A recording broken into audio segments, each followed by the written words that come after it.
बिजली के इतिहास से कहीं ज्यादा गहरा है। हमारे पास कुछ स्रोत हैं जिनका शीर्षक है धाराओं का युद्ध, नियंत्रण बनाम मुक्ति। आमतौर पर जब हम एडिसन और टेस्ला के बीच धाराओं के युद्ध के बारे में सोचते हैं तो दिमाग में क्या आता है? एसी यानी ऑल्टरनेटिंग करंट और डीसी यानी डायरेक्ट करंट की तकनीकी लड़ाई, है ना? जी। लेकिन क्या ये कहानी सिर्फ यहीं तक सीमित है? स्रोत तो कुछ और ही इशारा कर रहे हैं। वो कहते हैं कि ये संघर्ष कहीं ज्यादा बड़ा था और शायद आज भी हमारे चारों ओर है, अलग अलग शक्लों में। बिल्कुल सही। ये सिर्फ तांबे के तारों और वोल्टेज की कहानी नहीं थी, बिल्कुल नहीं। स्रोत इसे देखते हैं जैसे आधुनिक सभ्यता की नींव, उसकी आत्मा के लिए एक लड़ाई, एक ऐसा संघर्ष जो स्रोत के अनुसार कभी खत्म ही नहीं हुआ, बल्कि वो तो समय के साथ रूप बदलता गया है। आज ये हमारी शिक्षा, मीडिया, स्वास्थ्य, राजनीति, यहाँ तक कि हमारे सोचने के तरीके को भी प्रभावित कर रहा है। तो आज की हमारी इस पड़ताल का मकसद यही समझना है कि उस दौर में असल में क्या हुआ था, क्यों हुआ, कैसे, और स्रोत के मुताबिक इस पूरे खेल से आखिर फायदा किसे हो रहा है। तो चलिए इस गुत्थी परत दर परत खोलते हैं। स्रोत सबसे पहले दो मुख्य किरदारों पर रोशनी डालते हैं, थॉमस एडिसन और Nikola Tesla. Edison Menlo park का जादूगर, प्रतिभाशाली आविष्कारक तो थे ही, लेकिन उससे भी बढ़कर एक बहुत चतुर व्यवसायी, एक मार्केटर। उनका लक्ष्य साफ था, मुनाफा और नियंत्रण, कंट्रोल।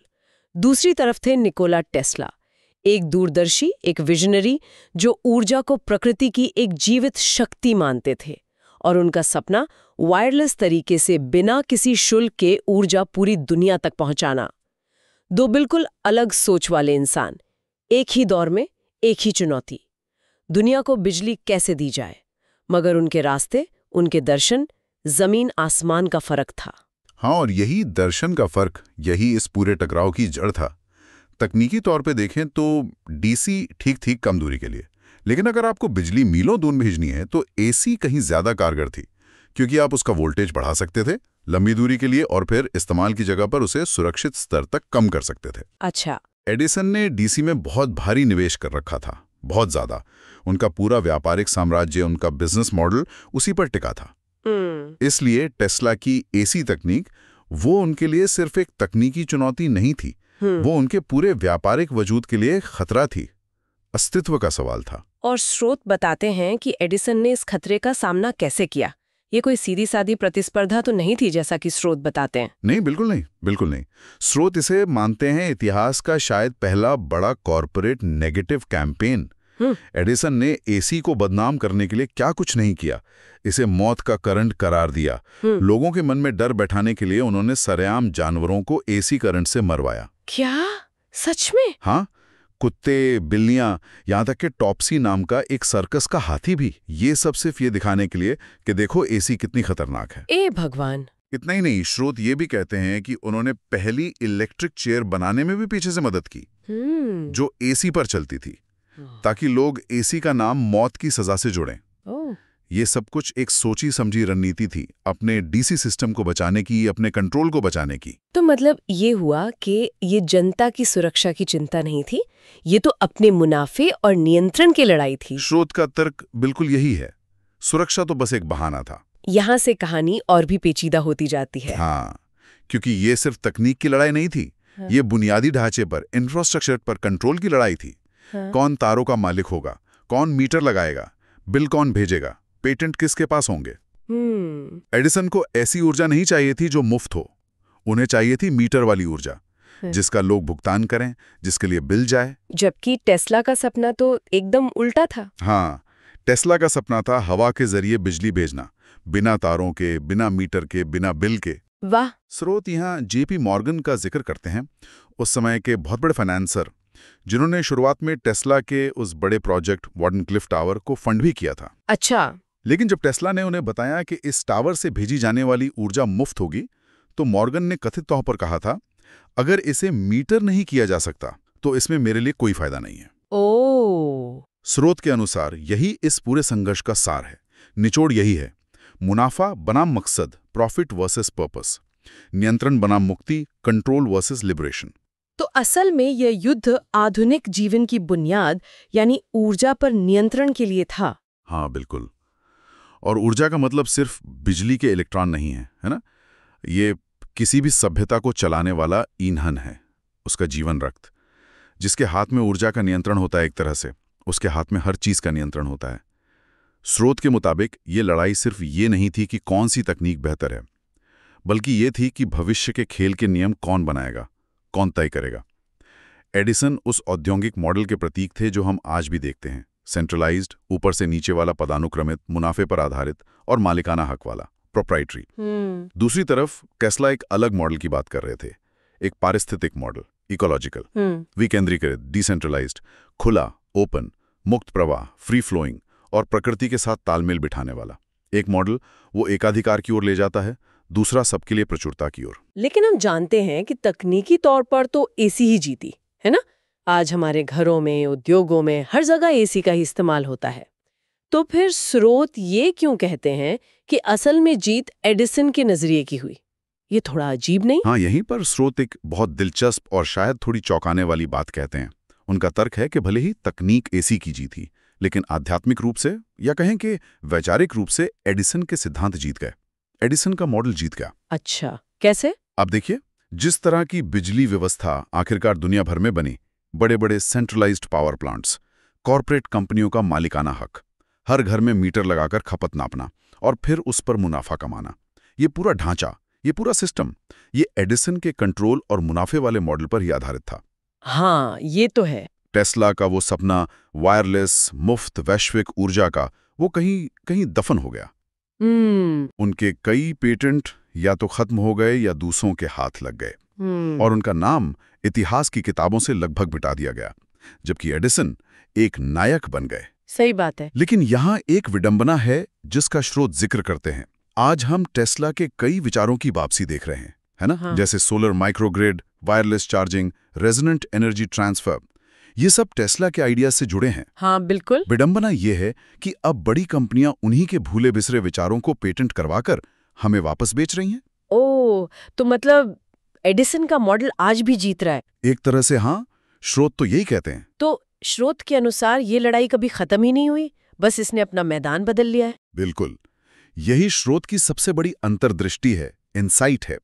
वे इसे एक बहुत बड़ी जारी लड़ाई का सिर्फ पहला अध्याय मानते हैं, जिसे वो कहते हैं सभी प्रणालियों पर नियंत्रण का युद्ध, war for control over all systems. जरा सोचिए, स्रोत कहते हैं कि यही पैटर्न हमें बार बार दिखता है अलग अलग क्षेत्रों में। जैसे स्वास्थ्य सेवा में, जहां प्राकृतिक आसानी से उपलब्ध उपचार हैं, और दूसरी तरफ महंगी पेटेंटेड दवाएं। नियंत्रण किसके पास है? प्रकृति के पास या फार्मा कंपनियों के पास? भोजन व्यवस्था में देखिए, छोटी जैविक खेती है और दूसरी तरफ बड़ी एग्री बिजनेस कंपनियां जो जीएमओ यानी जेनेटिकली मॉडिफाइड फसलों और मोनोकल्चर को बढ़ावा देती हैं। एक ही तरह की फसल उगाना, यहां नियंत्रण बीज और जमीन पर किसका हो, यह सवाल उठता है। सही। इंटरनेट को लीजिए, शुरुआत में एक खुले विकेंद्रीकृत प्रोटोकॉल की सोच थी, लेकिन आज बड़े कॉर्पोरेट प्लेटफॉर्म का दबदबा है जो हमारे डेटा को इकट्ठा करते हैं, नियंत्रित करते हैं। यहां सूचना और संचार पर नियंत्रण की लड़ाई है। बिल्कुल। पैसे के मामले में भी देखिए, जहां विकेंद्रीकृत क्रिप्टो करेंसी जैसी नई चीजें आ रही हैं, और दूसरी तरफ सरकारों द्वारा नियंत्रित central bank digital currency CBDC की बात हो रही है। यहां मूल्य और विनिमय पर नियंत्रण का सवाल है। हर जगह वही पैटर्न। हाँ, हर जगह स्रोत के अनुसार एक ही मूल द्वंद्व है, खुले मुक्त जीवन को समर्थन देने वाले सिस्टम बनाम बंद नियंत्रित मुनाफा निकालने वाले सिस्टम। ये टेस्ला बनाम एडिसन की कहानी है जो अलग अलग रूपों में दोहराई जा रही है बार बार। लेकिन ये पैटर्न बार बार क्यों दोहराता है? स्रोत इसके पीछे क्या वजह बताते हैं? स्रोत इसके लिए हमारी सभ्यता की प्रोत्साहन संरचना को जिम्मेदार ठहराते हैं। इंसेंटिव स्ट्रक्चर, यानी हमारा समाज असल में किस चीज को बढ़ावा देता है, इनाम किसे मिलता है। स्रोत का तर्क है कि हमारी मौजूदा व्यवस्था ज्ञान, स्थिरता या ईमानदारी के बजाय नियंत्रण और मुनाफे को प्रोत्साहित करती है। अच्छा। जैसे ही कोई चीज मुफ्त होती है या खुली होती है या आसानी से उपलब्ध होती है, उसमें से भारी मुनाफा कमाने का मकसद खत्म हो जाता है और सत्ता कुछ गिने चुने हाथों से फिसलने लगती है। अच्छा। इसलिए जो स्थापित व्यवस्था है, जो एस्टैब्लिश्ड सिस्टम है, वो अक्सर इसका विरोध करता है। कैसे? विनियमन से, रेगुलेशन से, गलत सूचना फैलाकर, मिस इन्फॉर्मेशन, नई उभरती तकनीक या कंपनी का अधिग्रहण करके एक्विजिशन, या फिर उस नए विचार को लाने वाले को ही चुप कराकर। गूगल का पुराना नारा याद है, डोंट बी ईविल, बुरे मत बनो। हाँ। स्रोत इशारा करते हैं कि आज वो दुनिया के सबसे बड़े डेटा एकाधिकारों में से एक है। सोशल मीडिया के साथ भी कुछ ऐसा ही हुआ। स्रोत ये नहीं कह रहे कि ये लोग बुरे हैं, वो कह रहे हैं कि ये एक ऐसा सिस्टम है, एक ऐसी व्यवस्था है जो बड़े पैमाने पर विस्तार, नियंत्रण और मुनाफे को प्राथमिकता देने के लिए बनी है, चाहे उसकी सामाजिक या पर्यावरणीय कीमत कुछ भी क्यों ना हो। और इस सब का पर्यावरण से क्या लेना देना है? क्या इसमें भी वही पैटर्न दिखता है? बहुत गहरा संबंध है। स्रोत के अनुसार बहुत सीधा संबंध। केंद्रीकृत प्रणालियां, सेंट्रलाइज सिस्टम्स, जैसे बड़े कोयला वाले बिजली घर, तेल की पाइपलाइनें, विशाल बांध, ये अक्सर हमारे पर्यावरण को, इकोसिस्टम को नुकसान पहुंचाती हैं। हाँ, ये तो हम देखते ही हैं। स्रोत के मुताबिक ये अक्षम भी होती हैं, इनएफिशिएंट, प्रदूषण फैलाती हैं और किसी आपदा या हमले की स्थिति में ज्यादा असुरक्षित भी होती हैं, वल्नरेबल। इसके विपरीत विकेंद्रीकृत प्रणालियां, डिसेंट्रलाइज सिस्टम्स, जैसे घरों की छतों पर लगे सोलर पैनल, स्थानीय स्तर पर पवन ऊर्जा के माइक्रोग्रिड, पुनर्योजी कृषि, ये प्रकृति के साथ काम करती हैं, नेचर के साथ। अच्छा। ये ज्यादा लचीली होती हैं, रेजिलिएंट, टिकाऊ होती हैं, सस्टेनेबल। हाँ। और ये स्थानीय समुदायों को सशक्त बनाती हैं, एम्पावर करती हैं।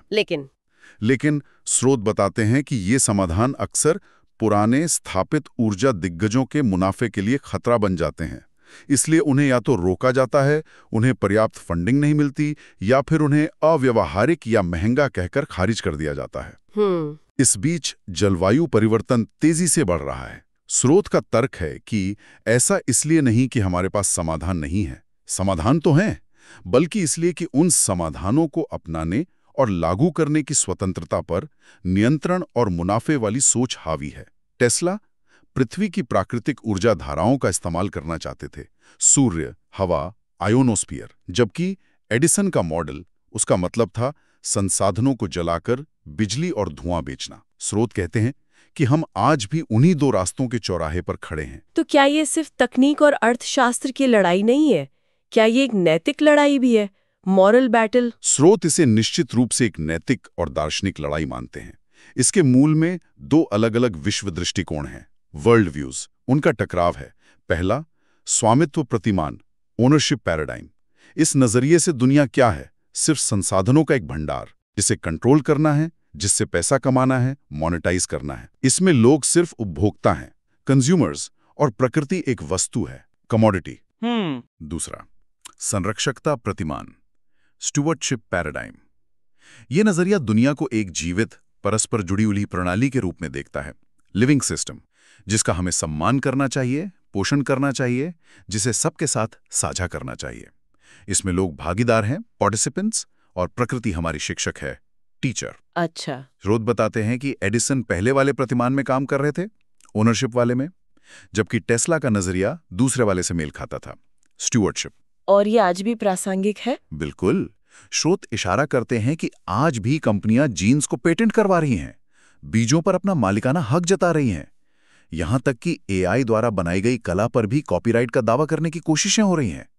एक तरह से जीवन के मूल तत्वों को ही बौद्धिक संपदा में बदलने की कोशिश चल रही है, इंटेलेक्चुअल प्रॉपर्टी।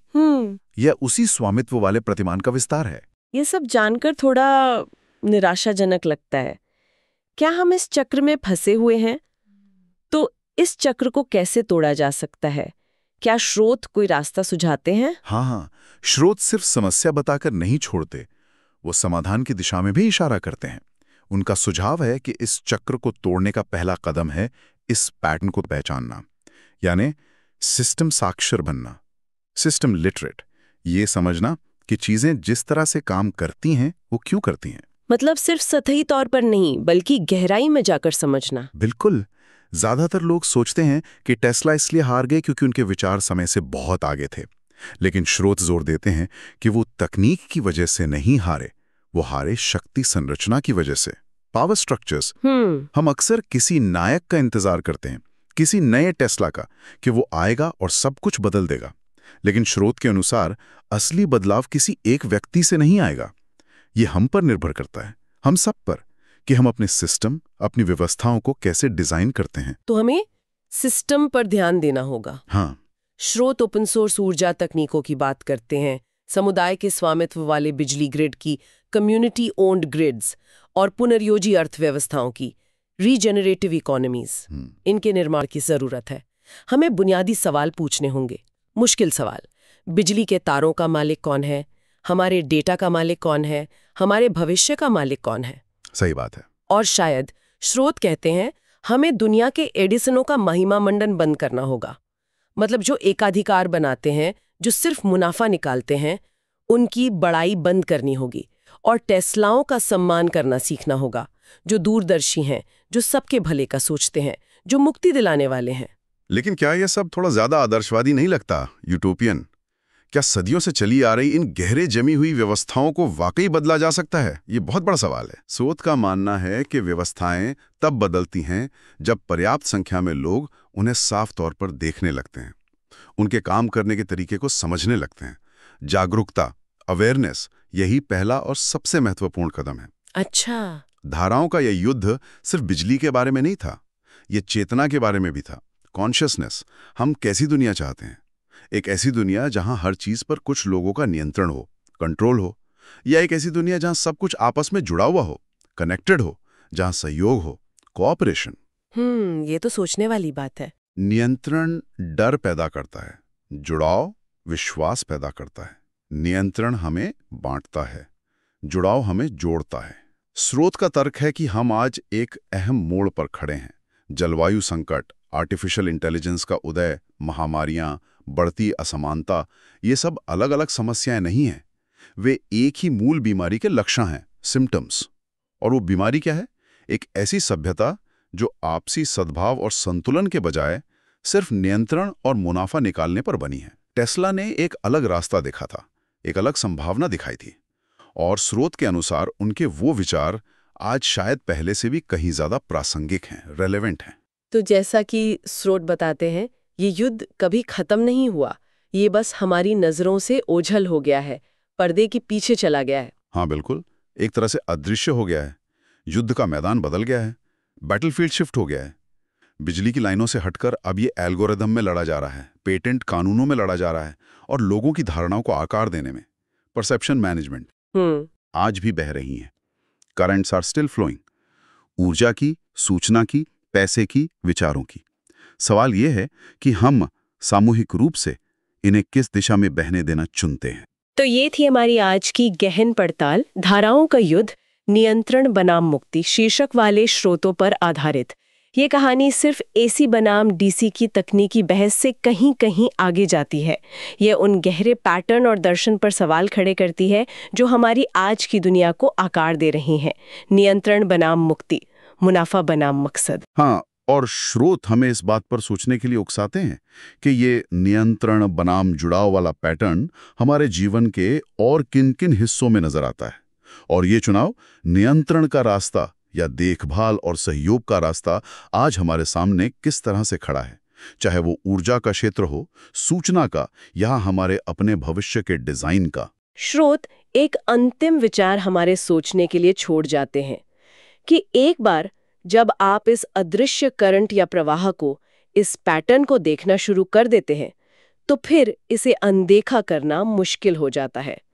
ये शायद दुनिया और उसमें मौजूद व्यवस्थाओं को एक अलग नजरिए से देखने की शुरुआत है। और शायद हमारे लिए भी ये सोचने का एक बिंदु है, हमारे अपने रोजमर्रा के जीवन में ऐसी कौन सी व्यवस्थाएं हैं जहां हम इस नियंत्रण बनाम जुड़ाव के तनाव को महसूस करते हैं, और उन व्यवस्थाओं में हम धारा को किस दिशा में बहते हुए देखना चाहेंगे।